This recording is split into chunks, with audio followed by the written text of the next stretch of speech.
হইল পায়ে হাতে হইল হায়াত হাইরে মৌত হইল পায়ে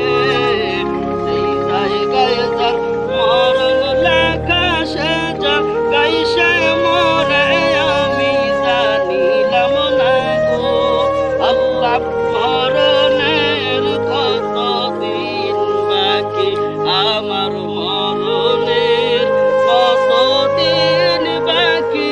আমি জানিলাম না গো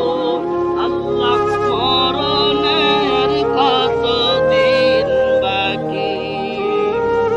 আর 40 দিনের আগে বাইরে মৌতের নিশানি 40 দিনের আগে বাইরে মৌতের নিশানি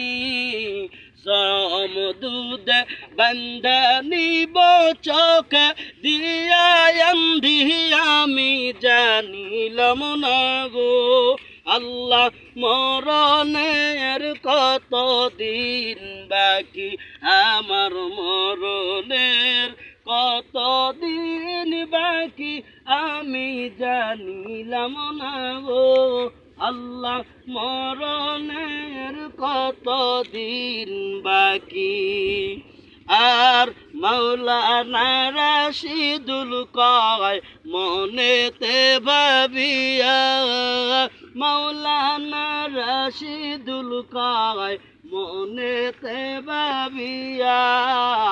অন্ধকারে রাখবায় আল্লাহ কোন বস্তায় নিয়ে আমি জানিলাম না গো আল্লাহ মরণের কত দিন বাকি আমার মরণের কত দিন বাকি আমি জানিলাম না গো আল্লাহ মরণের কত দিন বাকি।